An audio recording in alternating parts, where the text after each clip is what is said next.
What's up? Welcome back. Hey, Vikram Deol here. I have a special, super special gift. Inside of the Real Estate Sales Academy, we do a joint session with my friend Cody May from Sheridan Street, who runs an ISA company. If you guys want more information on, let's say you have a database and you're not actually converting those leads, or let's be real, calling them, click the link below and I will set you guys up with a virtual demo with his company to see if what they do helps you. But today, super pumped. We had one of my really good friends, one of my mentors, one of my coaches, one of my very first real estate coaches, like a real coach, not one that was just teaching me the same crap that everybody else was saying, but actually teaching me things that moved my business from, it wasn't horrible, like $10, $15 million a year to $40, $50, $60 million a year before I retired. And that man is Sharran Srivatsaa. So we actually have Sharan coming 4 times, right? Once a quarter, he's going to come for a 90-minute session for our private clients to drop his wisdom and knowledge about the industry and what's working. He's serving as the sitting president for Real Brokers, which is actually the fastest growing brokerage in the entire United States, right? And there's a reason why they're growing. It's because it's not because of the compensation model. A lot of agents say, oh, it's just because they have yes, they do have a better compensation model, 85-15. If you want more information about that, there's a link below. We can do a little quick jam session completely confidentially off the records. The reason why is because he's delivering so much value and knowledge. While all the other broker presidents are retreating and hiding and just letting other people, he is in the public teaching and sharing the best of the best. So this episode, Sharan breaks down so many good things. He breaks down how to really chunks down, like, how do you take your year and simplify it into a couple of major components so that you get more done. He takes down, what is a 5-star prospect? So many of us don't even know how to label our prospects inside of our CRM. He breaks that down in like a simple 10-minute version.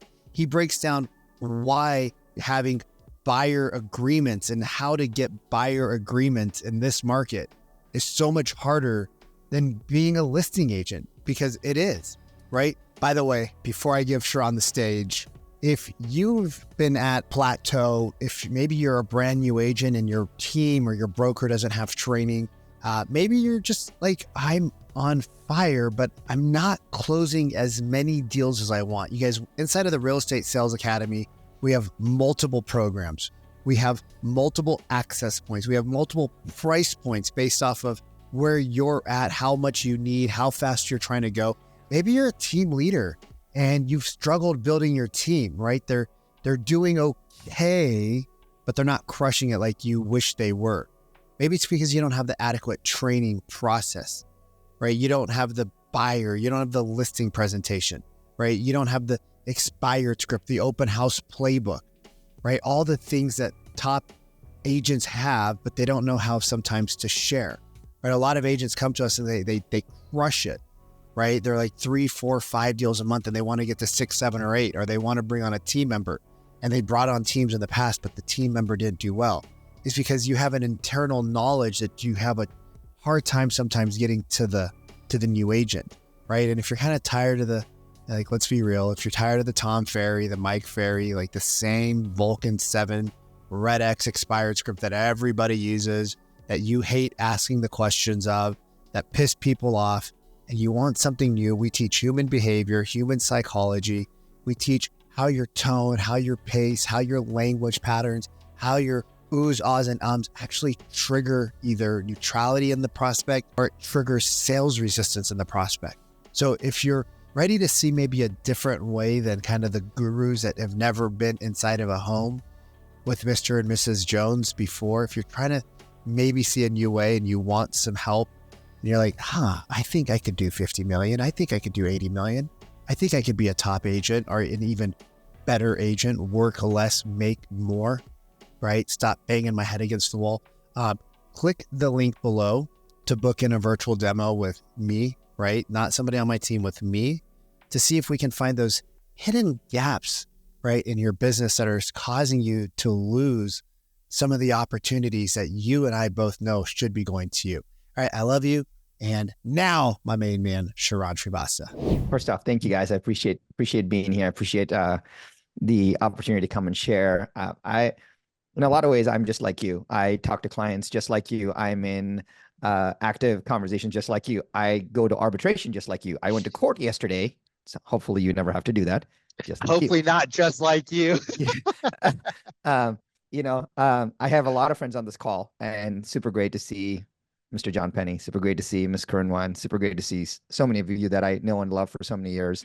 Appreciate all of you. And I'll tell you what is super important that we should kind of talk about for a few minutes. So the 2021, the kind of the pandemic time, 2020, 2021, early part of 2022, we were in a very momentum-based market. And I was in that market. I saw what was happening. And by the time us as agents could actually do something, the transaction manifested itself faster than we could influence it in some way. And that changed from a capability perspective, what an average agent thought that they need to be able to do. They're like, that's why you saw people coming into the business and they're like, oh my gosh, if homes are selling so fast, I don't have to do anything. And that's what was happening. But when the market has normalized, yes, it feels like it's slower. It is slower and it's getting better. We have moved from a momentum-based market to a skills-based market. The person that has the skills, that can have the conversation, that can be a good advisor, is the person that is going to win today. So I want you to think about this for a second. Think about it where if you were going to a listing appointment and you had to go up against me, I'm just making it up. You had to go up against me with my aptitude, with my skill, with my preparation. Would you be able to beat me every single time? If you can't, confidently say that. And if you can't, that means we have an opportunity to upgrade our skill in some way. Because a skilled agent, a lot of times, the number one thing that has been taught by coaches and consultants over the last 25 years is that we need to do better marketing. Marketing is not the answer. It is our job to bring them a home that they want, at a price that they want, at the terms that they want. They're not hiring us to market. They're hiring us to get a result. So I'll give you three things. Thing number one, if you were to write anything down, these are the three things I would write down. Thing number one is a seller is looking for a buyer and a buyer is looking for a home. And it's our job to facilitate that. Like, think about this for a second. A seller is looking for a buyer and a buyer is looking for a home. And it is our job to facilitate that. So before we say, I sold that home, you didn't sell that home. The buyer bought it. It's not your home to sell. It is super hard for people to understand this. I sold the home is an incorrect statement, right? My wife and I sold our home. You didn't sell it. Because if you don't think about it that way, we don't realize that a seller is looking for a buyer and a buyer is looking for a home. And it's our job to facilitate it. Now, that may feel like I'm taking away power from you, but I'm not. I'm giving you back the power because it is our job to facilitate the transaction. Here's number two. Number two, a skilled agent will outperform an unskilled agent 10-1. And 10-1 is conservative. For example, if a client asks you a question like, hey, but Jimmy said he'd do it for 1.5%. And then you say something dumb like, oh yeah, I appreciate that. Well, you don't appreciate that because do you appreciate the fact that Jimmy would do it for 1.5%? No. The reason you say I appreciate that is because someone 42 years ago wrote in a ridiculous script book, I appreciate that, to sell us more coaching. And it sucks. It's a really bad thing, but we say it anyway. And so I always use the second thing, which is do I have the skill to advise and counsel a client every single time? Right? That's number two. And here's number three. Number three is the most important thing for us in this entire process is to constantly fill the front end of the funnel, right? I will tell you, there's nothing more important than this. The most important part, which is what both Sheridan Street and the Real Estate Sales Academy do for you, is to fill the front end of the funnel. And what I mean by filling the front end of the funnel is this. You have more opportunities to work with every single day because the best objection handler is a bigger pipeline. I'll say it again. The best objection handler is a bigger pipeline. The reason we make dumb decisions in the living room or with a buyer or giving a rebate or giving a referral fee, not throwing a piece of a commission in, not saying no to working with the dumb client is what? Because we don't have any other opportunities. That's why, right? So our responsibility is not just to create opportunities for ourselves. Our responsibility is to create opportunities for ourselves so that it stabilizes how we feel and we can be good advisors. Otherwise, we start doing things out of desperation. And that's why this is super important. So I'll say this one thing, and I actually prepared something to share with you guys for 10, 15 minutes, which I think will really help you. But I want to share this one thing with you. A lot of times when, let's say you or one of your team agents get on a call and they start talking to the potential buyer, and the buyer says, oh, I'm not quite ready right now. This is January, early February. This is kind of like a, June, July thing. Just give me a wave if you've heard that. This is kind of just give me a wave if you've heard that. And you know what we say? Hopefully you say it differently. The average person, the average agent does this. The average agent says, oh, no problem. We'll get you set up on a drip. We'll get you set up and get you some homes to search. That's what the average agent says. And then when you see something, they use the magic words, we'll go from there. How about this? Let me get you set up on a search strip so you can see some properties, then we'll go from there. The time that you tell a client the words, we will go from there, is the time that you have lost every piece of rapport and relationship with a client. We will go from there is the worst few words that you could ever share with a client. You know why? Because the client doesn't know what you're telling them is, hey, I'm going to throw you over the wall some opportunities. Go figure it out yourself and then let me know. That is dumb. And so here's what I'm going to offer to you. Anytime someone tells you that they're a June opportunity or a September opportunity or a July opportunity, here's what you should do. So what I tell people to do is to essentially, if you can see my screen, is to do something like this, right? And if you did nothing else and you just taught your team to do this and on their wall, it will dramatically change their business forever. And here's what I mean, right? I'm 1, 2, 3, 4, 5. I'm just going to, not perfect diagram, but I'm just going to do this. So what this looks like is, so this is Jan, this is Feb, this is March, this is April, May, June, July, August, September, October, November, December. All right. So now I talked to Cody. You know what Cody says? Hey, Sharan, I would, I'm not quite ready yet, but this is going to be kind of a September decision. You're like, no problem, Cody. The first thing you do is you put Cody in September, right? Then I talked to Adam, and Adam's like, hey, this is a June conversation. You're like, no problem, Adam. I'll give you a few things on how you put an Adam conversation. Then you talk to Russ. Russ is like, hey, this is a December decision. You're like, no problem. Then you talk to Corinne. Corinne says, this is a July thing. Cool. Then you talk to John Penny. John's like, this is an April thing. So now what's going to happen after 10 phone calls, right? You're suddenly going to see your pipeline manifest itself in front of your very eyes, as opposed to thinking, oh my gosh, that is a later lead. That's a not now lead. And then 10, 15 phone calls, you'll instantly see the joy of your pipeline manifest itself in front of you. And that will drive more opportunities than anything else, because now you will start to see an amazing ability for you to make better decisions because you can do this. So let's pause. Hopefully this is like this alone. If any of your team members, any of your agents ever tell you, hey, you know what, Sharan, this is not a today lead, this is a 3-month lead. You're like, great, meet with them. See if you can get a Zoom call with them. You have to do a meeting, because when you do one meeting with them, it instantly bonds you, right? You got to get the meeting. Do you guys know what percentage of agents actually ask for the meeting? Do y'all know this? Less than, even the skilled agents, only 8% of ask for the meeting. Skilled agents. And so if you are going to take the call anyway, and you're going to put somebody on one of these pipeline slots, you got to have taken a meeting. You are not allowed to put someone on one of these slots without a meeting. And that meeting can be a 15-minute Zoom call where you just game plan them and set them up. That's okay, because that 15 minutes, no one else can take away from you. So I'll pause for a second, get some feedback, and then I actually have the seven most highest converting emails that are working right now that you can send today, that I want to give you the exact scripting that you can copy, paste, and send that will light up the front end of your funnel today. So I want to actually go through that, and then we'll do some Q&A. But based on what we just talked about, give me I'll do 1 or 2 quick comments would be really helpful to make sure we're chugging in the right place. By the way, think about this for a second, right? What is say there, Adam, say we have agent number 1 and agent number 2. Agent number 1 has 2 active conversations that they're kind of working on right now, may or may not materialize. Say agent number 2 is working on 15 active conversations right now that may or may not materialize. Would it be fair to say that this agent number 2 feels more in momentum? So if that's the case, our job is, since our worlds go up and down so much, our jobs are to make sure that we're always in momentum. So we have to find whatever artifact we can get to put ourselves in momentum every single time. So when you suddenly start to see a like we start to see, man, I don't have 4 deals under the contract right now, and I really need that. But instead, you get to see the pipeline. It changes the feeling of momentum that allows you to do more, right? And feel better about doing more. And I think we need to find ways in which we can artificially incentivize ourselves to be able to stay in momentum. Awesome. Thank you. Let's hear one more insight. One more thing, one more insight. Somebody want to unmute themselves and either ask Sharran a question, a clarification of what he talked about already, or an insight that you have.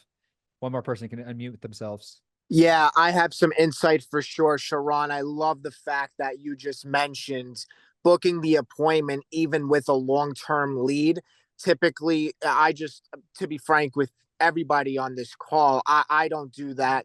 And that could really change things for sure, because when you're in an appointment with someone, even if they sell a year from now, no other agent is doing that. No other agent. So that was just, a huge takeaway I already have from this call. Yeah, good. Well, here's something that we should all learn. And Ryan, great job on that. Ryan, work folks is so good, and I appreciate you so much for just working on your skill and working on your activity. So I'm proud of you, man. So I will tell you this, right? All of us should memorize something. I'm going to give it to you right now to memorize. In Sharan world, if you don't know this, we don't have baseline. This is baseline. I'm going to give you baseline right now. And this is called the 5-star prospect. And let me tell you why we do this, because it'll make a lot of sense in a second. So there's a 1-star, 2-star, 3-star, 4-star, and 5-star. So we have a 5-star prospect. And you may say, well, Sharan, who is a 5-star prospect? And unless we define a 5-star prospect, we don't really know how to deal with them. And this is what allows us to get to the next level of conversation. So let me explain. So a lot of times, many of us will generate a lead. And maybe you get a lead from a sign call, or maybe you get a lead from Facebook, or what have you. Well, that lead is nobody, because you have no determining whether a lead is a good lead or a bad lead. What we say is, would it be fair to say that we define leads, whether they're a good lead or a bad lead, whether they want to do something right now? We're like, oh yeah, that's a terrible, like Facebook leads suck. That's a terrible lead. Like they didn't even respond to me. Well, the crazy part is they should not respond to you. Like, who the heck are you? Who the heck am I? Right? But so the key part here is you have to memorize this, by the way, to know the 5-star prospect. And I learned friend Dean Jackson, I always attribute. So the first one is they're a 1-star when they're willing to engage in a dialogue. They're engaging and they're willing to speak to you.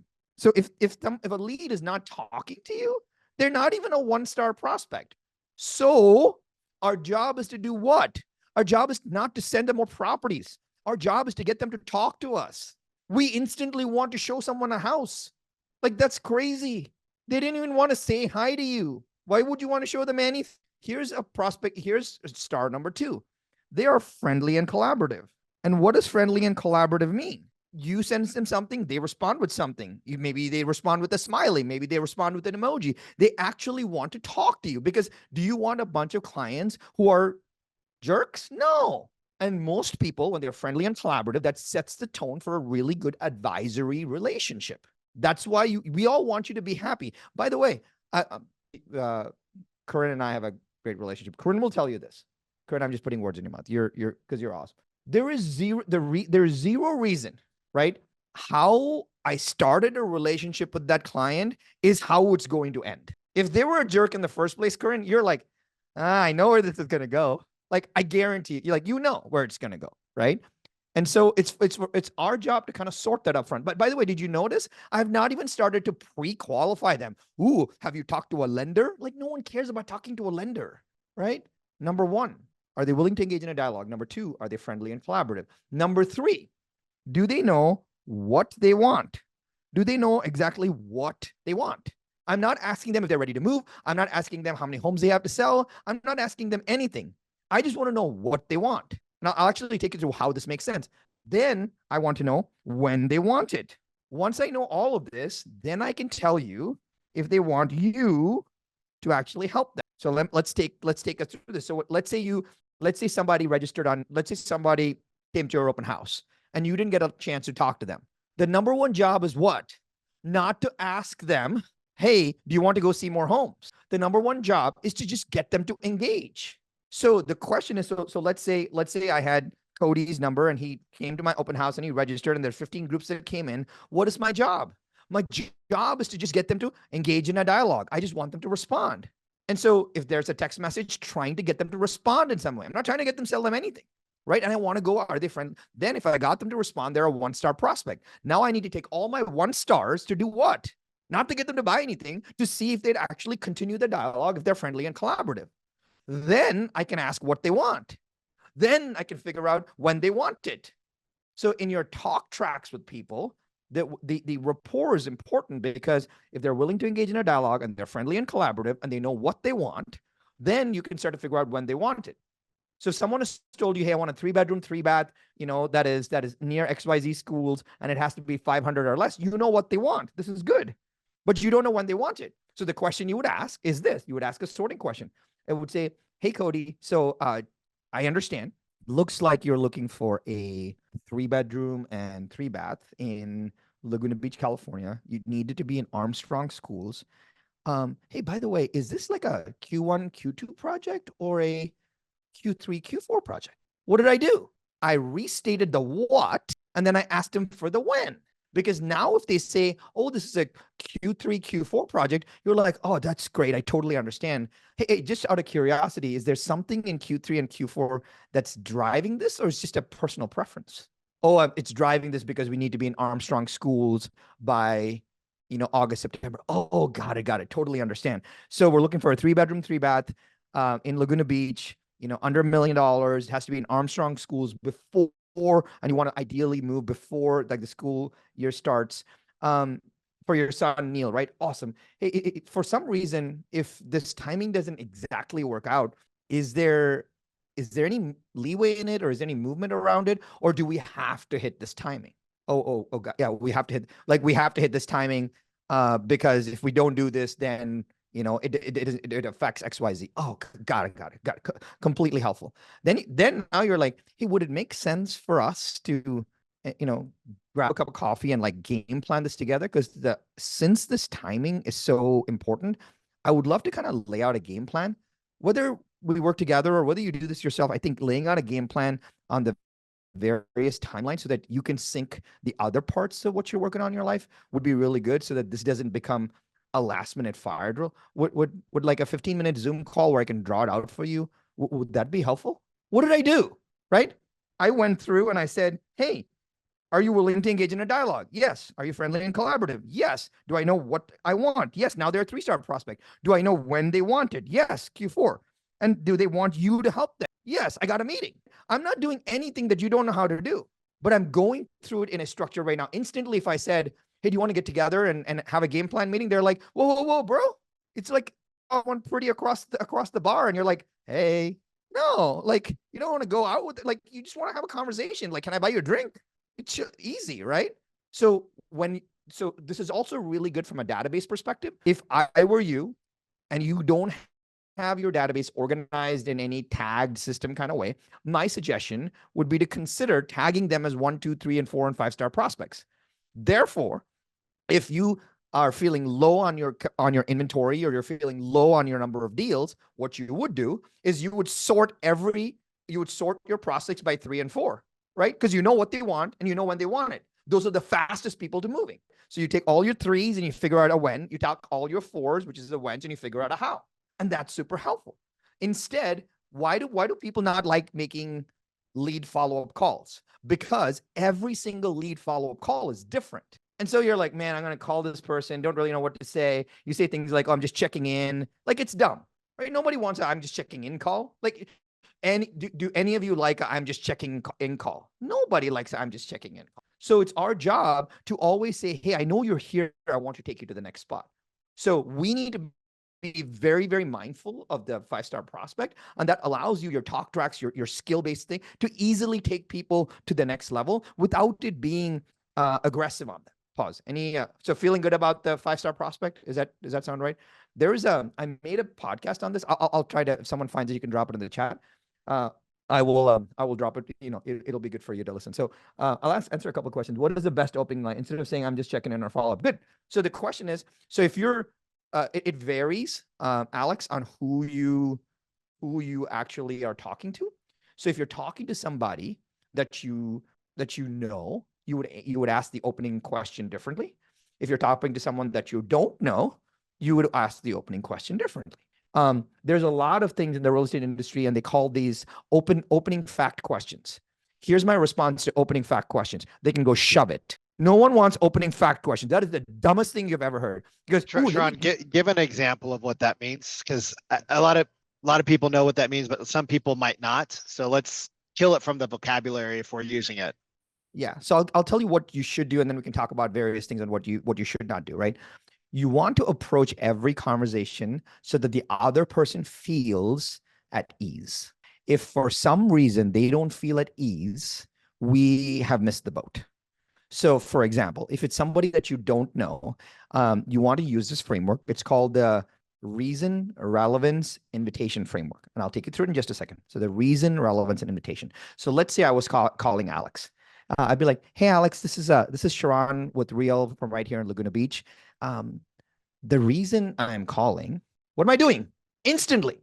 The reason I'm calling is we met at one of my listings open house on 123 Pineapple Street. And one of our clients is actually bringing a similar home to market right around the corner. So I just thought I would reach out to see if you are still looking for something like 123 Pineapple, and maybe the other one could be interesting to you. Shut up. What did I do? Reason. Hey, the reason I'm calling is because we met there. And he's like, so? That's the reason. But the second part is relevance. Hey, the relevance is, since you were interested in that, I thought you may possibly be interested in this other one coming up. Are you? So now I use the past reason, relevance, invitation. If you don't have reason and relevance, no one wants to talk, right? People will say, and did you notice there was no jargon in any of this? I didn't say, oh, I'm looking for 5 people to put together an equity report. Nobody knows what an equity report is. Even 90, let me tell you why. You post it, like, I see coaches and gurus posting this all the time. Oh, we're going to do this equity report. And here's the interesting part. You post that equity report script on like a lab code agents or whatever. You know the questions that you guys, every agent is asking, what is an equity report? What is an equity report? What is it? Agents don't understand what an equity report is. Do you expect a consumer to understand what an equity report is?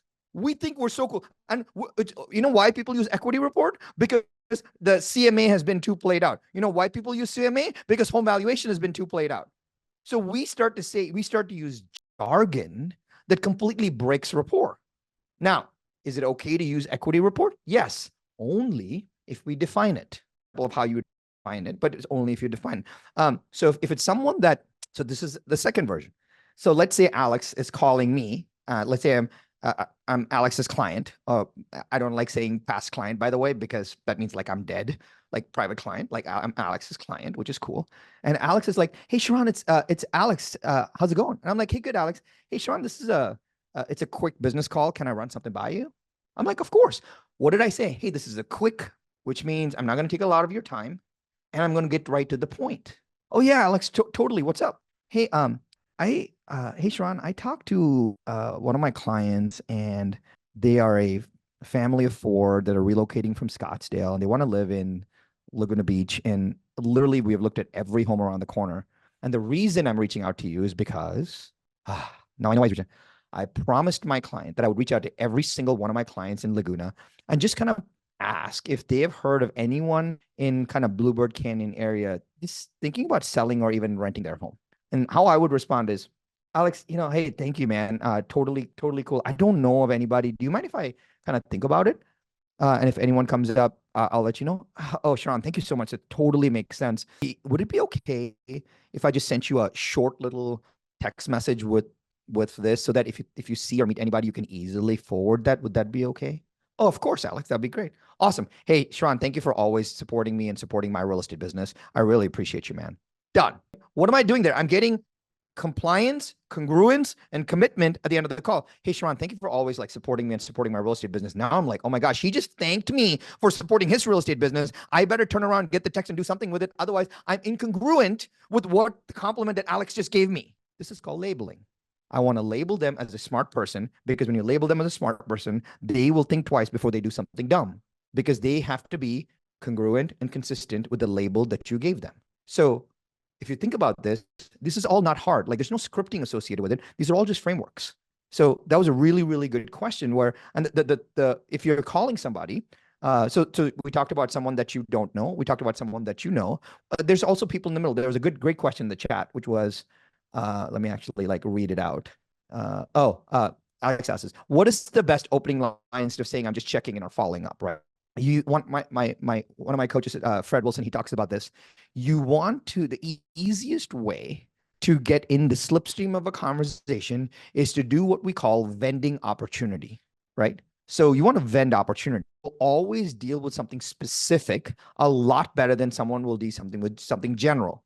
So the thing that you should not say, the thing that hey, Sharan, I'm just checking in to see if you have any real estate needs. By the way, many of you do this, or many of you have done this in the past.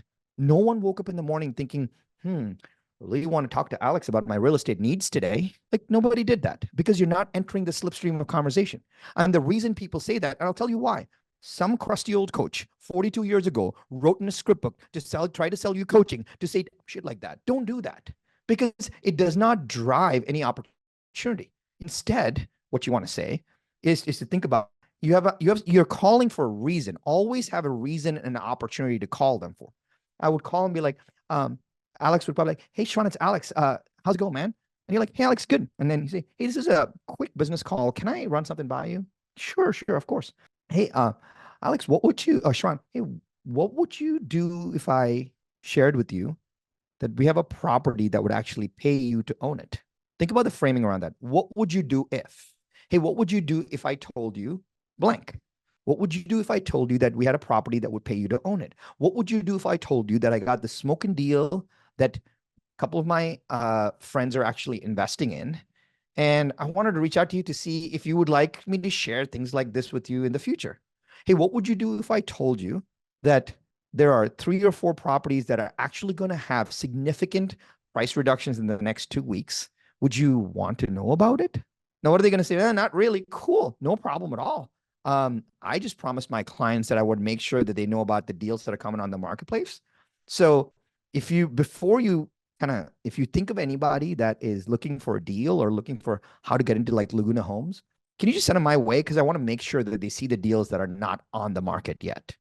What did I do? I'm putting the bug in their ear. If they talk to somebody, now they have something to tell them. If I'm talking to Vikram, I'd be like, Vikram, have you talked to Alex yet? No, why? Well, he knows the properties that are going to have a price adjustment in the next week. Think about that from a referral perspective, as opposed to, you need to talk to my boy Alex. That's bad. Anybody that says you need to talk to my boy Alex is bad. What they need to say is, have you talked to Corinne yet? Because every time I talk to her, she always seems to have the pulse. In fact, she called me the other day saying that she knew like 3 properties that were actually going to have significant price adjustments. I'm not in the market for one, but you should totally talk to Corinne before you do anything. Small little things like that dramatically change the perspective of the conversation. Always think this framework: reason, relevance, invitation. Hey, the reason I'm calling is blank. The relevance has to be something for them. And then you invite them to do something, right? Hey, would you be interested in going and taking a look? Would you be interested in me sending this to you? Can I flip your text message with this so you can forward it to anybody that you see? We don't want to take, every interaction does not need to be a slam dunk. Every time you make a call, you're not required to get a client. Our job is to constantly nurture and get better and better and skilled to discover opportunities that come up. That's the cool part in all of this. Is this helpful? Give me like a nod or something. Awesome. This is really good. I think there was a question around when are financing and budget questions and how would you approach them? Great job. So you want to talk about the financing, right? And the moment that it's relevant. So let's talk about, I'm assuming you're talking about it from a purchase perspective. They know what they want and they know when they want it. Once they know when they want it, it is our job to establish a game plan. Hey, has anyone taken the time to sit down and walk you through what it takes to buy a home in today's market? Right? When they do that, we call it the game plan frame, right? So when they do, now they can be like, hey, so here's what I tell them. Let's say Tiffany is my client. I would say, hey, Tiffany, has anyone taken the time to sit down and walk you through kind of what it takes to buy a home in today's market? Oh, not really. I've kind of been doing a lot of online research. I wish I had more clients like you that did so much prep and you and I are going to get along great. What am I doing? Relatability frame. I'm complimenting her for what the work that she's already done, as opposed to telling her, you don't know anything about this market right now, only I do. And I'm saying, did you notice what I said? I love working with clients like you because that means I have a lot of clients and she's like my client. Therefore, she should work more with me. That's the relatability frame. And then I say, hey, Tiffany, there's like 3 big pieces to kind of buying a home these days. Do you mind if I ask you like 20 easy questions about this? She's going like, of course. Hey, so it looks like we've established kind of where you got a 3-bedroom, 3-bath home in Orange County, and it needs to be 25 minutes and in the school district. Yes, awesome. I totally get it. Second, I know this is kind of private and personal. It will allow me to a chance to kind of understand how to find homes both on and off market for you. Have you thought through kind of like a price range that would work well? Or is this more about a monthly payment that you're targeting? Here's what's bad. Hey, so what budget are you going for? Like, seriously? That's dumb. Never say that. B, bad word. Budget, never use it. Because you know what budget does? It makes them feel conscious about their financial capacity. Folks that have a $14 million budget still feel conscious that they don't have a $21 million budget. Never use the word budget because it instantly puts them in clam mode. Oh, I can't do this, right? What you want to do is you want to give them a sorting question. Hey, are you thinking more about a specific range that you want us to kind of be looking in? Or are you targeting a monthly payment? Now, no matter what they say after that, you're like, oh, gotcha. That's perfect. So you're looking more for stuff in kind of like the 800 to $1 million range. That'll give me a sense of what I can kind of bring and show you as well. Are you thinking about utilizing cash, or is this more of a financing option? Or you could say, hey, are you thinking about dipping into some savings for the down payment, or are you going to like utilize cash for the whole thing? Did you notice I never said mortgage? I never said lender. I never said any of that. The number one word that you don't want to use in any appointment with a buyer is the word lender. They don't understand the word lender. They don't talk about a lender day to day. They don't understand what it means. You have to say mortgage broker, mortgage banker, finance professional, loan professional. Like lender, no one understands. So you got to not use jargon, right? So if you say, like, my favorite thing is instead of saying, have you already gotten pre-qualified? I don't do that at all. What I often say is, hey, are you thinking about more, are you thinking about kind of paying cash, or are you thinking about utilizing financing? Oh, financing. Then instantly when whatever they say, I say yes. And I say, gotcha, that's totally cool. Close to 80% of our clients are actually utilize financing in today's market. Have you already chosen a mortgage professional and I'll work with, or are you going to be looking to us for our favorite introductions? Are you already chosen a mortgage professional that you work with, or are you looking to us for a couple of introductions on professionals that we've worked with before in our market? Did you see? I'm just sorting questions, because now it's never, because you have no idea if their sister is a mortgage broker, right? Oh, I just want to get you pre-qualified with my lender. They don't know what that means, right? Oh no, we have not even talked to our mortgage broker yet. Oh, and here's what it is. No, that's no problem at all. That's no problem at all. As part of our game plan meeting, I want to make sure that we get the pricing right, the timing right, and the terms right. And happy to go through that with you so that we have a good punch list so we can get you to a home that you want at a price that you want, at the terms that you want. What am I doing all the time? I'm just imbuing safety into the conversation. Always think about this. It's always just using the sorting question so that I make it really, really easy for them. You want to make it easy for them. They should never have to think.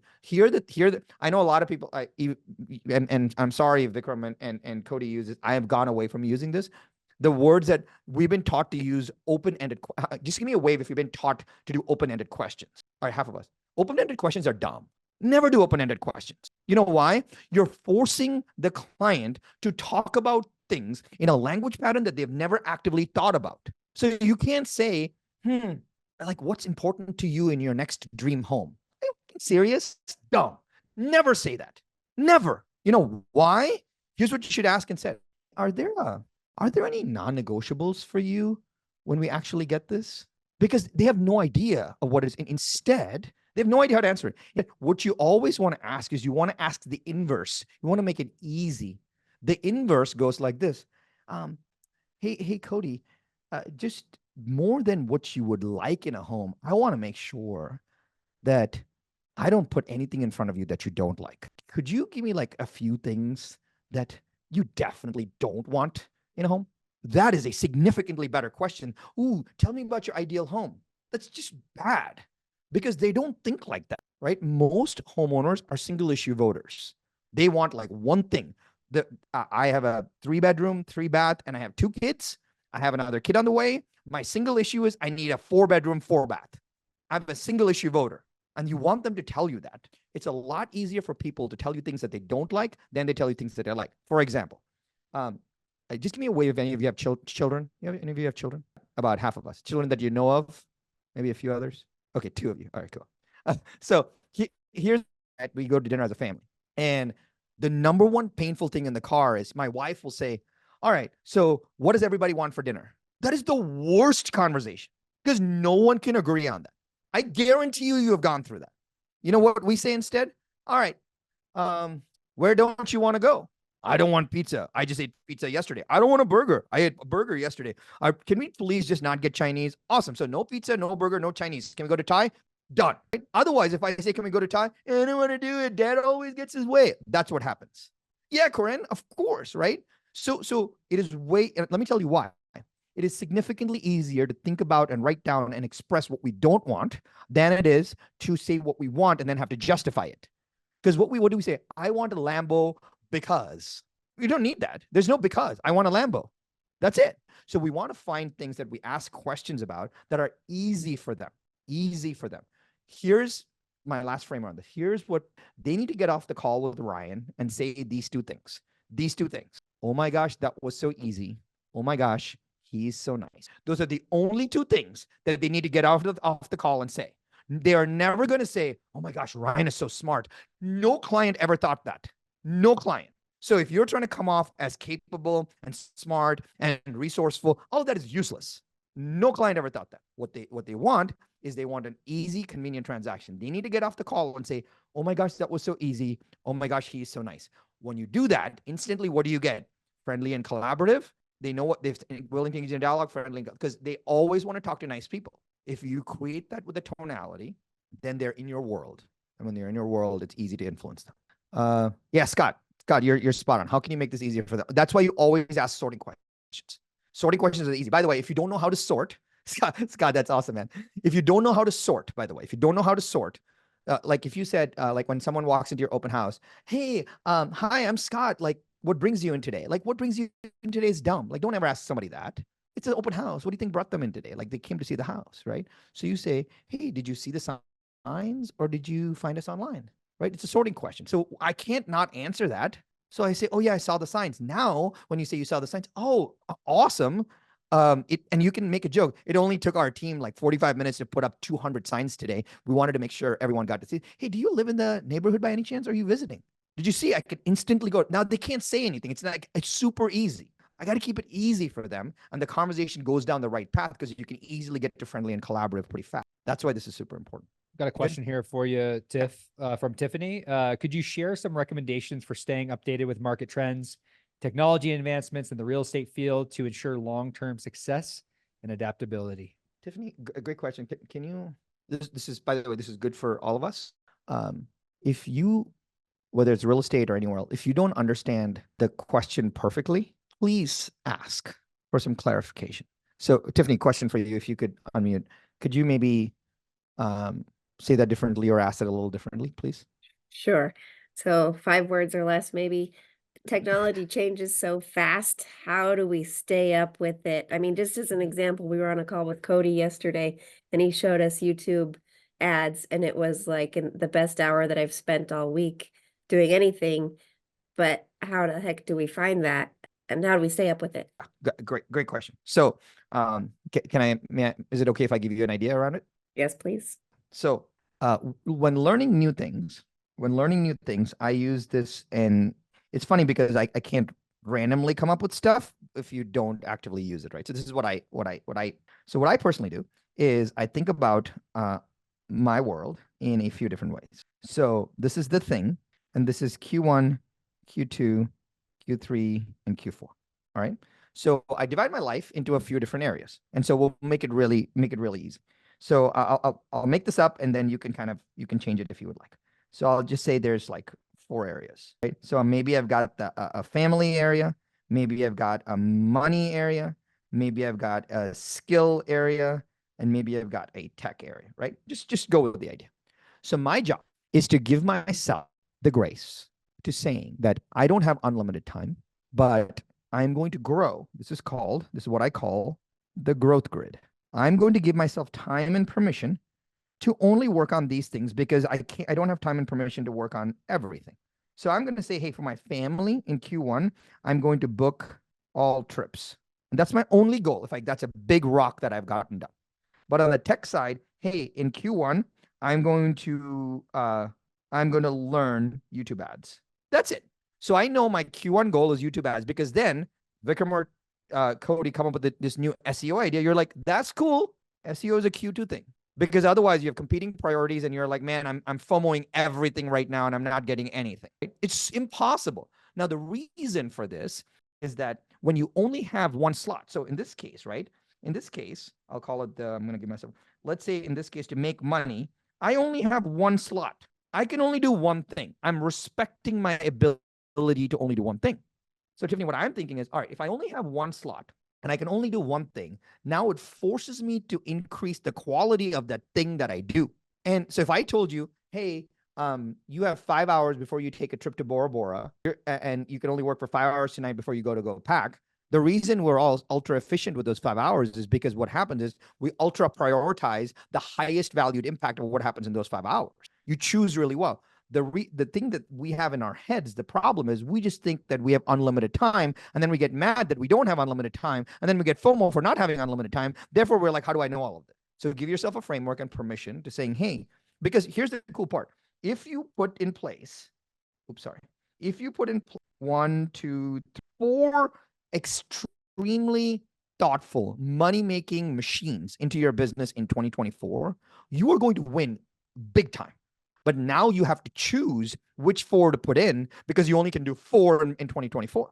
And so I would offer, I don't know if this is helpful. It's been really hard for me. I can't do a lot of things. So I've kind of like, you think this is crazy. I read 1 book a quarter, because I tried. And what happened in my nightstand, I just had this stack of like 7 books. And then you know what my wife did? She just started taking 1 away from the stack every time. And I didn't know anything. I didn't know about it at all. And she's like, dude, I just proved to you that you have no idea. So now I'm only allowed 1 book on my nightstand because I know sometimes I'm tired. So I give myself a quarter to finish 1 book. And it's super powerful. So it's just dramatically reduces stress for me. So my gift to you would be build a growth grid on the key areas of your life that's important. And then it gets like very fun very quickly. Like a thumbs up or something. Is this like somewhat interesting to you guys? This is fire, my friend. This is so good. Ron, I want to change gears here real quick. We're in Nashville, right? And you dropped nuggets of gold and liquid platinum all over the place. I'm sorry I moved your markers and almost killed you. Why is it significantly harder? We talk about this inside the Real Estate Sales Academy. We actually just on Monday we talked about just how to write a competent offer and how to win multiple offers, because nobody's sharing these things. But why in this market is it so much harder to be a good buyer's agent moving forward than a listing agent? That's my first question. Good question. So we're all familiar with the new kind of potential, whatchamacallit, like headwinds in our industry. Buyer agency is going to go away. Just give me like a wave if you've heard about all of these things, right? So this fundamental thing that we should all understand: a seller of a home, when they interview a listing agent, they understand that a listing agent is going to come into their home, talk to them about something, make a presentation, and the seller knows the listing agent is going to be responsible for setting up and marketing my home and helping me get it sold. And I, the seller, owe Scott, the listing agent, a commission. They know it. They know that, right? It's like no one expects Scott to walk into an appointment and do anything for free. The seller knows that. Therefore, the conversation is like, hey, let's talk about, they know that the economics are in place. They know that's going to happen. There is an understanding of that. Now, here's what we've done so far. So far, it has been understood that a buyer doesn't have to directly pay the buyer commission. directly. But we all know that the buyer commission is actually paid out of buyer proceeds. We all know that. Like, think about this for a second. It's $1 million house. I, the buyer, somehow, either through down payment or whatever, do $1 million wire into title or escrow, and that wire goes to the listing agent, and the seller also pays the buyer agent. But I, the buyer, fund the proceeds through which all the commissions are get paid. Like, we forget this. Seller doesn't pay jack squat. Buyer proceeds fund everything that happens. Essentially, but we have such a convoluted way of how our system works. There's no other industry where the one party pays both fees, right? It doesn't happen. Therefore, good. Just give me a nod. Good so far. Good. So give me like, okay, good so far. Now, when in this case, let's say Jillian goes talks to a buyer, right? The buyer is not expecting Jillian to say that I, the buyer, owe Jillian a commission. The buyer is not expecting that, because the buyer is like, hey, so far I've assumed, and what I have read is that someone else pays the buyer commission. We even use language that say, hey, Mr. and Mrs. Client, to work with me on the buy side, it's free, right? We've used language that, by the way, please don't say that anymore, because that is actually not true. That was the reason for this whole lawsuit. So now as a buyer, I have to explain commissions and disclose commissions and how it works. And I have to explain that overall. The issue is the buyer now is going to be like, wait a minute, I may have to come out of pocket for this? How does that work? And many of you, like anybody do any VA stuff? Just give me a wave if you do any VA stuff. So we've got about a third of us that does VA stuff. Like, VAs can't come out of pocket. They have 0% down on their loans. So this makes it even harder, right? So the issue that Vikram's asking is, the listing side has always been understood as there's a commission in place and the commission discussion happens. The buy side, there's never been a commission discussion, active conversation. And the problem is that now we have to have that conversation, which means that our buyer presentation, our buyer consultation, our buyer workflow process has to be better than our listing presentation. And I will tell you right now, 95+% of agents don't have a buyer process, don't have a buyer consult. You know what they have? Search and show. Hey, Mr. and Mrs. Client, don't worry about it. I want to search for the home, and we show it. We'll see a bunch of homes and we'll get you something. That is generally their process. The sexiest part of repping a buyer is putting them on a search drip. The sexiest part. That's all we do. And by the way, it's not your fault. Like that's all we've been trained to do. The crazy part is, if that's what we do, and that's what we claim to do, and that's what we're doing, and we now have to do that and expect the buyer to actually handsomely pay the commission that they never were used to paying, they freak out in their heads. So now, but would you all agree that repping a buyer is a complex process? Would you all just give me, is a complex process? So I want you to think about these words: showcase the complexity, but deliver the simplicity, right? It's not our job to say, I'll take care of it all for you. No, that is not our job. It's our job to say, there's 4,000 pieces to this puzzle. Let me show you what all these pieces are. But Mrs. and Mrs. Client, it is our job to get you a home that you want, at a price that you want, at the terms that you want. And that's the advantage of working with us. We take care of all of these things for you in this process. Showcase the complexity, deliver the simplicity. Don't make all the complex pieces, don't hide it behind you. You have to showcase it. If they don't see it, they're going to assume that you don't do jack squat.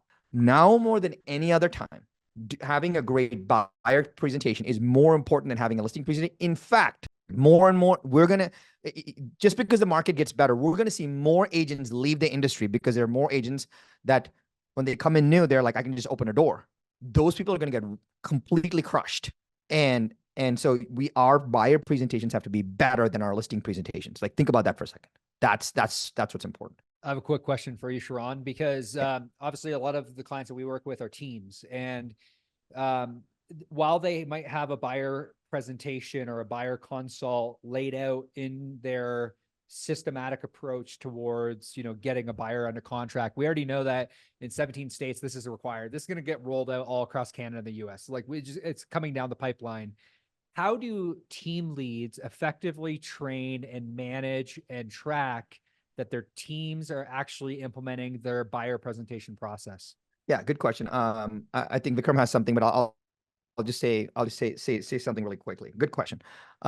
There's two parts. There's two parts to making sure that we feel good about getting a buyer agency agreement signed. The first part is framing that, and the second part is implementing that. All right. So would it be fair to please would it be fair to say that all of us have been kind of how many of you sign a listing agreement when you take a listing? Just give me a wave. Okay, all of us. Would it be fair to say some of us don't sign a buyer agency agreement when we get a buyer? Would that be fair to say? Okay, it's fair, right? So that's cool. It should not be good going forward. So there's two parts of this process. You got to frame it and they got to implement it. So let me talk about the framing. The framing around this is in every consult, maybe a listing presentation or a buyer consult. What we need to do is we need to explain to the client how commissions work and how the process work. The commission is just part of the process.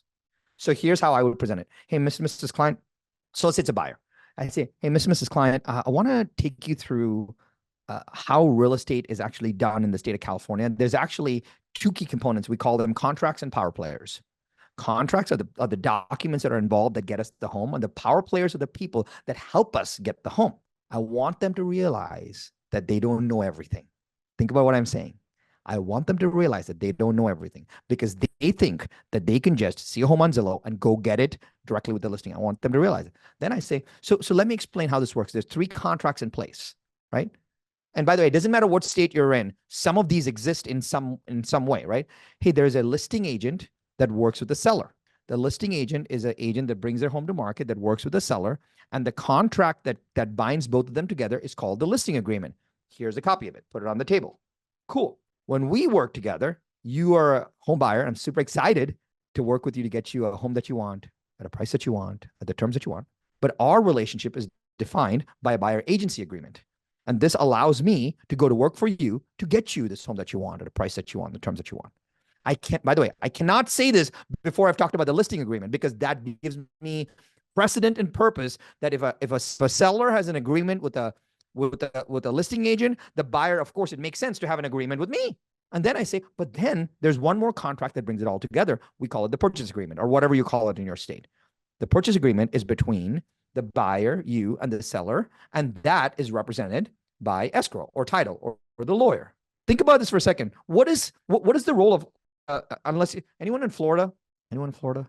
Florida, weird state, right? They don't even have clients. They're all customers. It's like everything's done at the table. It's just strange. I don't get it, right? But most other states, why do we go through a neutral third party like title or a lawyer or escrow? Why? And the reason is listing agent represents seller. Buyer's agent represents buyer. Title represents contract. That's what they need to know. That's why that's how you present the role of a neutral third party. Now they understand what the contracts are and who the power players are. Once that's established, here's the understanding of this. Every contract has consideration. Okay. That is fundamental. Like many of you didn't go to law school. I went to law school and decided that I write in bullet points and not in like paragraphs. So I decided not to continue with law school. But the most important thing is when there's a contract in place, there's consideration. And that's really easy. So you have to frame that on the front end. But here's if you're not paying attention to me at all, please take a minute. You probably want to pay attention for the next 14 seconds. You want something called a moral contract. A moral contract is getting somebody to say yes without them signing a document, right? Let me give you an example. When I proposed to my wife, I didn't shove the ring on our finger and then ask, will you marry me?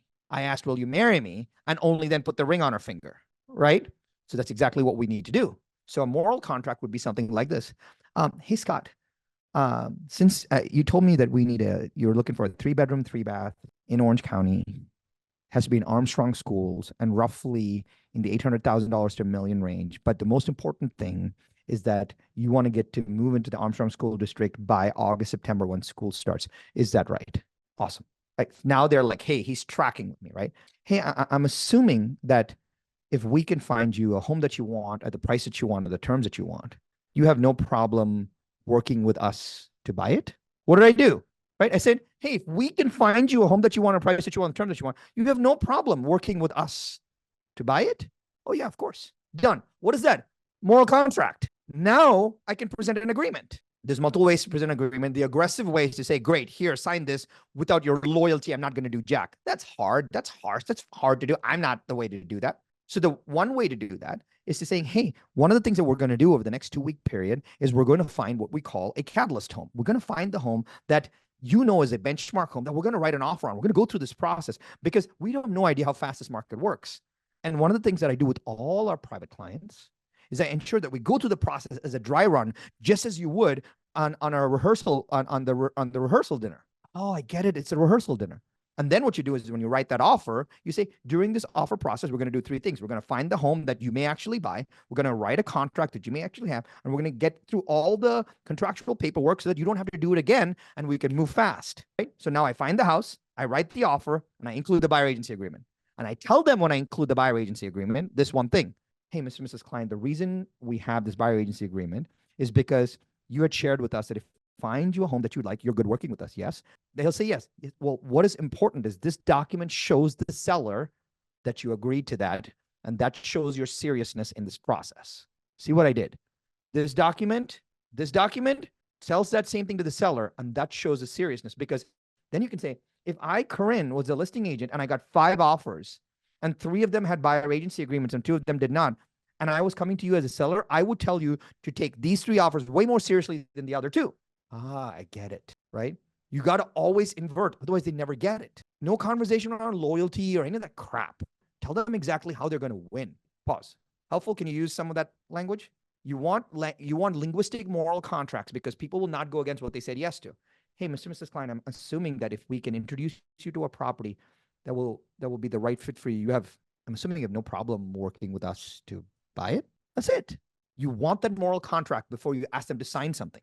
Otherwise, when you give somebody something to sign, they're like, what the heck is this? And then they're sales resistant, their guard goes up and it's too difficult. Is that helpful as we talk to? Moral contracts are really important. I'll try to embed moral contracts into everything. For example, I just asked you, hey, did you know that, can I give you something that is important? How many of you actually sign a document that has a listing agreement? Can I tell you about something else? You said yes. Hey, when I was talking to Tiffany, he described a problem. And what did I say? Hey, is it okay if I kind of walk you through my thought? What did I do? She said, yes, I have a moral contract.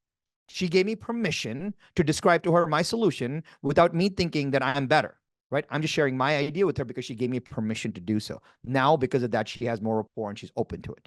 Scotty asks, do you recommend a document other than a standard? No, Scott, I would just use a standard document. I try to stay with all the standard docs. I'm a big fan of staying with the standard docs. Yeah, dude, it is what it is. Just go with it. It is what it is. What you want to do is to explain. So this is really good. How many of you have just give me a wave. How many of you have a buyer agency agreement in your states that you've looked at some point? You've looked at some point. So most of us. Okay. If it feels exactly like what Scott said, hey, it's a protect your agent commission type thing. What you want to do is you say, and let them call it out. And you're like, hey, listen, Cody, that's totally right. This is actually a document that is presented to make sure that the contracts and the power players are aligned to make sure this is a serious offer. Now, for some reason, if you don't want to work with me, just let me know and I'll tear this up. Would you like me to write that into the agreement for you? Great. And then in the agreement, you write what? All properties that have already been shown to the buyer are in the exclusion list. Everything else is free game. That's it. That's a signed agreement. That's all you want. You just want to say, hey, I showed you 7 properties. If you're going to go right on those, I get something. Otherwise, I get it. Why am I going to work with you? I'm not going to fight to protect commissions. They don't want to work with you anyway. Don't push it. They just want, here's the deal. They just want an out. And they just want to know that you're not going to tie their hands to something. Just make it easy for them. So Sharan, we when we were practicing, we actually had in a side document, you can fire us at any time, because we were a new company. A lot of people didn't know us. They didn't, we used all the fancy words, but they're like, well, we just don't know. I'm like, at any time you can just fire us. And bro, disarm, humanize, isolate, solve, right? The first problem that we have with anything, an objection, is we don't disarm them. And they're like, really? I'm like, yeah, it's right here. That's it? Yeah. Oh, well, because now the real objection comes out. So the minute you guys put that in there, if there's a true objection behind that, oh, you could fire me at any time. And they're like, oh, well, now the real objection starts to come out and you can solve for that. But what happens is agents put up a blog. Well, I do this and I do that and I'm the greatest and blah, blah, blah, blah. And it's just all this barf and diarrhea that comes out, right? And they never actually learn to disarm the prospect. I think you touch on this a lot.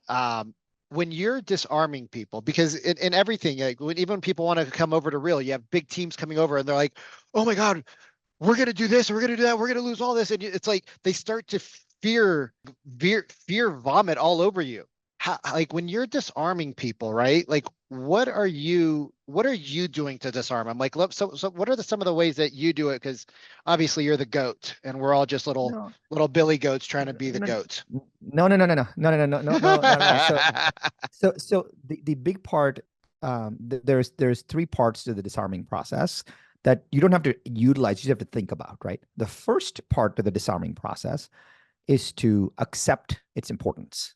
Unless you accept the importance of disarming, right, you're not going to do it. So accepting the importance of disarming is really important. So that's number one.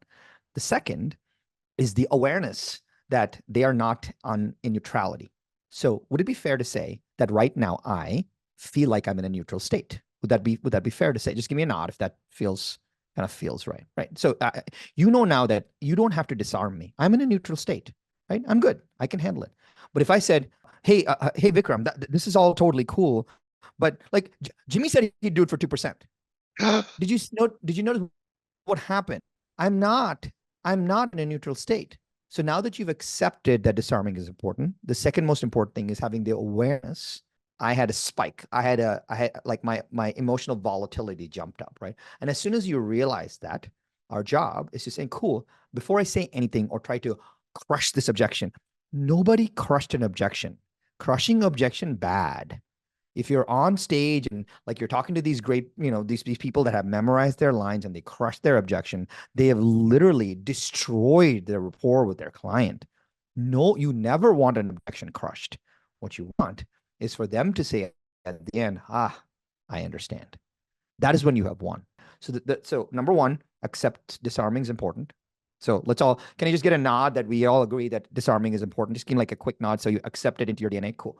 The second is to stay aware of the volatility. So you want to get it back to neutral. And the third is the part about this, why people's emotions go all over the place is because it's either very raw and they're triggered by it, or there's too many things and they confuse my installs. Reasons, right? People are, so for example, if I say, well, Jimmy said he'd do it for 2%, I'm just triggered by the fact that I have to pay more. Or why did he do that? I just don't understand, right? So when there's too many things to process, or there's one thing that's triggering, that is generally the reason why I feel out of emotional lack, right? And so our job is to somehow disarm. So one of the ways to disarm somebody is to put them in logic mode. So if they say, well, hey, Jimmy said he would do it for 2%. And I would say, how do you mean 2%? Clearly, I don't stutter. I can say, how do you mean 2% just fine. But if you said, 2%, what do you mean by that? That's dumb. That's aggressive. That's not good. No tonality, no empathy, nothing. Instead, if I say, I'm letting it sit, how do you mean 2%? Now, what does they have to do? They have to now turn around and validate for me in a logical way why Jimmy said 2%. Now they're going to break down. Well, he said he's going to, because a lot of agents have been taught to be super professional, right? Don't do this. You got to be super, like there's stage Sharan, which you guys have all seen. But did you guys hear you flew over it. You're like, I obviously don't stutter. And there's a lot of people on this call that will refuse to slow down, pace out the conversation, be a little bit more conversational, because your stage voice, when you're on stage and when you're training like you've been doing so gracefully for the last hour and a half, can you kind of just tap into that a little bit? Because being conversational instead of like a two-way and like you're super prepared, what does that do to a prospect? Like if you're super prepared with the answer, like I know they're going to ask for my commission back at whack-a-mo, what does that do to the person in front of you? Yeah. So our job is not to give them the answers. Until you realize that, you'll always be a B- salesperson, a B- advisor, because we're approaching the conversation with a pre-existing answer. Our job is not to do that. Our job is truly to ignite discovery. Our job is to truly ignite discovery.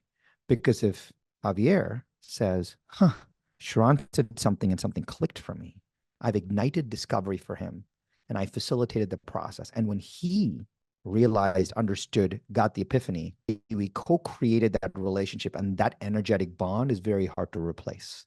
So you don't want to, the reason I'm asking, how do you mean, is not me trying to say we're better.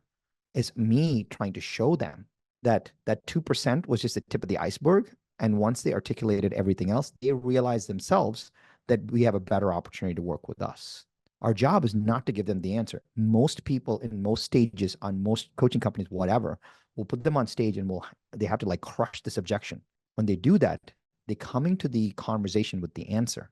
You don't want that. You want them to feel like at the end of the conversation for them to say, oh my gosh, that was so easy.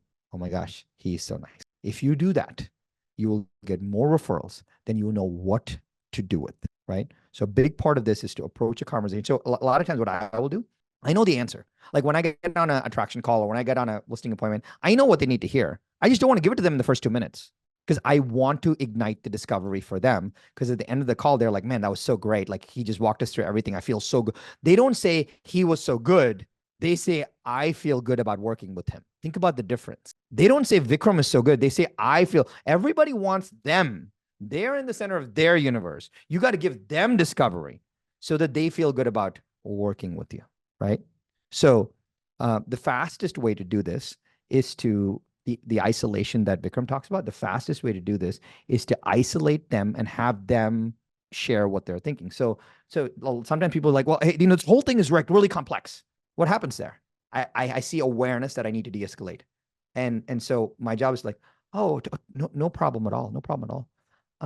I see there are like 3 pieces to this puzzle. Is it okay if I kind of unpack those 3 pieces for us so we can tackle each of them? What did I do? Now I told them there's only 3 pieces. I'm going to help you with all 3. Hey, piece number 1 is related to like exactly what you want. It's 3-bedroom, 3-bath at Laguna. I think we're kind of fairly aligned on that, wouldn't you say? Cool. Awesome. Now what have I done? I've gotten progress. Sales is about engineering progress. I got them progress. They're like, cool. I got 1 done. All right. The second is, hey, we talked about kind of like timing overall, and it looks like August is the right date because little Johnny has to be in Armstrong schools, and that's almost kind of like a soft non-negotiable. Is that right? Awesome. So we got that. The third piece feels like this, the economics piece and the contractual piece. So like whenever I talk about commission, I don't talk about commission. I just talk about contract. So I don't say, let's talk about commission. I just say, let's talk about the contract. So that allows me to disarm the commission conversation. So the third piece is like the economics and the contractual piece. I'm not stuttering. I'm stuttering on purpose. The contractual piece, right? Essentially, like how does the transaction work? Who gets paid how? So you just want some clarity on that. Would that be the right thing to say? Awesome. Maybe if I could just take a minute and I'll just break down the pieces to give you full transparency into how the contracts and the economics work. And then you can choose to make whatever decision is good for you and your family. Would that be helpful? Do you see what I did? I literally am telling you, I'm going to give you all the information my way. And then you're going to have to make the decision my way. So what you want to always provide is when you feel like a uptick in emotion, you want to kind of manage the awareness and just get them to like understand and get to the logical frame so you can kind of reduce the stress overall.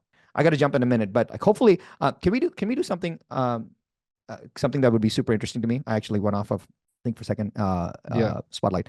So here will be super interesting. Could we just to help my fragile ego for a minute? Did I freeze? I think I froze. Yeah, you froze. Okay, go Bro, again. how are Cody and I in the foreign country and we have perfect Wi-Fi and you're like in Newport Beach? How is this even possible? Oh, it's totally on me. So here's what I would really appreciate. What I would really appreciate is maybe like a couple of us, maybe like 3. I'll just make this up. Maybe like 3 of us saying, "Hey, hearing that thing is going to help me do blank, or that thing changed the way I did blank, or that made me feel better, or that like language pattern was better." Like just give me like a few things because I want to just kind of know what landed because I have no feedback loop here. So maybe like, and let's not put it, let's actually kind of raise your hand and talk about it because I would love to hear your language. So like, it doesn't have to be like magically full, just like what connected with you so that I can kind of that more in the future. How can I make this easier for the client? Game changer for me. Love it. I like to Just say feel- the inverse questions. Like, what are your non-negotiables in the home? Awesome, Adam. Hey, Sharan, I think presenting the moral contract instead of trying to push that written right away Yeah. is going to be a game changer for our team. And then also the disarming. Of course, we tell them like, if you don't want to hire, like you want to let us go, you can fire us at any time. I don't know Yeah. how often agents are saying that or if they're ever putting that in the agreement. So I think also really going to change the game for us on getting those. So, Thank you. so good. Of course. We got I don't know. we got the calls recorded, so we Yeah. can we can check that out. Yeah. The, Well, the chat's on fire. Yeah. Hey, Yeah. I will tell you, I'll tell you guys this. So first, most importantly, super grateful for Vikram and Cody for inviting me to do this. So happy that I was able to share this with y'all. Super grateful to see so many of my friends that I've known for so many years on the call. So thank you all for being on. I will just say this, like Vikram and Cody don't need to do this, and y'all don't need to be here. And the very fact that you're here shows that you care about the craft and you're the top 1% of what you do. And it would only be right is if you could integrate the learnings and say, okay, that was good. Like I something clicked and I want to utilize that going forward. So just give yourself the gift of a promise, give yourself a little grace saying, okay, I'm going to utilize that going forward. And that will like allow you to know that you've instantly kind of leveled up. So appreciate y'all so much. Thank you. Thank you for giving me a chance to be with you and share with you.